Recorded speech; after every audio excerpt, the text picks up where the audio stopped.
Hello and welcome to the Global Conversation. My guest today is Bill Browder, the businessman, Kremlin critic, and author of the book Freezing Order. Bill Browder was here in the European Parliament in Brussels last week speaking at an event called Make Russia Pay, an event all about using frozen Russian assets in order to reconstruct Ukraine. Thank you so much, Bill Browder, for being our guest here on the Global Conversation. Welcome to Euronews. Just in case our viewers are not familiar with you, you're the American-British investor, also the head of the global Magnitsky Justice Campaign. That's a human rights movement in honour of your friend and former lawyer, Sergei Magnitsky, who was murdered back in 2009 at just the age of 37. Well, it's great to be here. I've been on a mission since he was murdered 13 years ago to get justice for him, and that's led to traveling all over the world, meeting with lawmakers, specifically to get a law passed called the Magnitsky Act, which freezes the assets and bans the visas of the people who killed him and do similar types of things. The Magnitsky Act now has been passed in 35 countries around the world, including 27 countries of the European Union.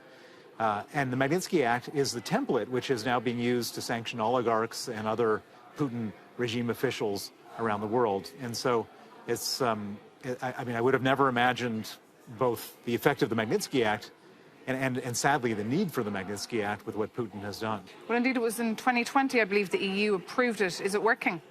Well, the EU so the United States passed the Magnitsky Act in 2012.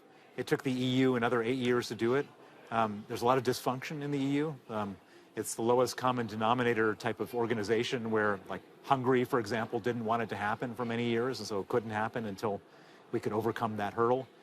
The Magnitsky Act has been used, but it hasn't been used to the extent it should be used. The EU has been, again, very much of a consensus organization, or I should say a veto organization where one country can veto the whole situation. So, well, the Americans are always amazed about how long it takes for things to happen right here in the European Union. Speaking of which, we heard recently the President of the European Commission, Ursula von der Leyen, promise or put a proposal on the table to confiscate the assets, frozen assets of Russian oligarchs and use that to reconstruct Ukraine.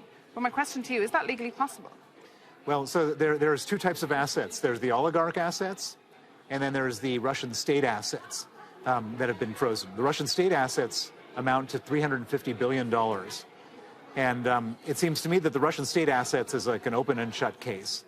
You have a country that's committed an act of aggression, a crime of aggression. I don't think anyone, you don't have to, it's very easy to prove. You just turn on your television set. You can quantify the damages that the Russians have done to Ukraine at more than $1 trillion. And you have possession of the $350 billion. Now, there's all sorts of bureaucrats and other people saying, oh, you can't do that, it's not right, it violates this or that. We're in a world where we have to adapt the laws for the times. Putin is adapting the crimes to a new, he's creating a new era of crimes, and so we have to adapt the laws to come into effect for that. And so here we are in a lawmaking body at the European Parliament, and it's not just here that I go. I've been in the British Parliament and the US Congress and Canadian Parliament and so on. And in all these institutions, this is what you do. You make laws.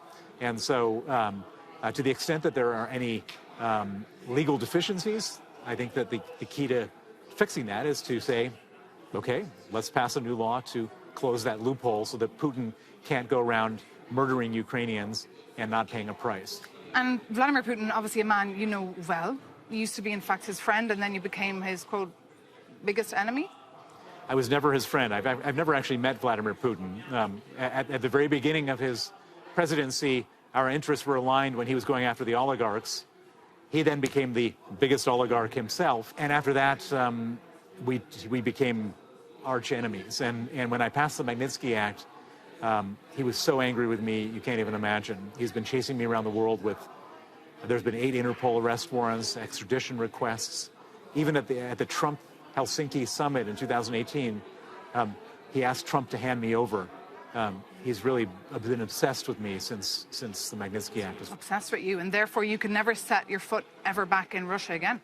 Well, they want me back desperately in Russia because they've issued all these arrest warrants for me. They want to bring me back to Russia, they want to torture me, and they want to kill me. And Vladimir Putin, were you surprised when he invaded Ukraine? I was actually surprised. Now, I wasn't surprised that he has the capacity to murder or do terrible harm, but I was surprised because Vladimir Putin, he's kind of in a weak position. His country is not a great economy. The economy is the size of New York State. His military budget's about the same as the UK's military budget, and his people steal about 80% of that. And so I never thought that he would want to put on like the full, Russian military insignia and then show his face and do that. Everything he's always done before the invasion has been plausibly deniable. He sent a bunch of guys with uniforms and into Ukraine without their insignia in 2014 and said, oh, they were just tourists. They go and poison some people in Salisbury. They're just looking at cathedrals. That has been his normal style of crime, not with the full regalia of Russian military going into a foreign country. And what about here? We're in Brussels, the heart of the European Union. The West and, of course, the EU have introduced a lot of sanctions on Russia. Are they working, though, do you think? Well, the sanctions on Russia are working, but there's a lot of places where Russia hasn't been sanctioned. Up until very recently, up until Monday of this week, they were making $1 billion a day from the sale of oil and gas. So it's great that we've frozen the central bank reserves, great that we've frozen oligarch assets, but if they're making $1 billion a day and they're spending $1 billion a day killing Ukrainians, that's not working. So on Monday this week, the oil price cap was put in place, which says that Russia, nobody can buy oil at a higher price than $60 a barrel. And unless they can prove that they're imposing that, then they can't get insurance on their ships. And so as of a few moments ago, Russian oil exports are down 50%. Let's see if that lasts. And just on the oligarchs, the billionaires, I mean, your job as well in the past was to name them and to shame them. Do you think they're being hurt by these sanctions? Definitely. The oligarchs are finished, and they're an endangered species now. They can't open bank accounts anywhere in the world. They can't travel. They can't do business with anyone. There used to be that every jewelry dealer and concierge and so on was bowing to them, wanting their business, just making them feel like they were the most important people in the world. Now they're toxic, radioactive. Nobody wants to touch them. And what about the future of Russia and the future of West-Russian relations and the European Union going forward? I think Vladimir Putin has ruined the future of Russia for the next 30 years. I think that this is a country which is now a pariah state, a terrorist state. First, the war has to end, then there has to be reparations, then there has to be a democratic government before we can ever look at Russia the same again. And what would be your message to him? Step down before the West and your own people force you to step down. Okay. Bill Browder, thank you so much. A pleasure to have you here on the Global Conversation on Euronews. Thank you.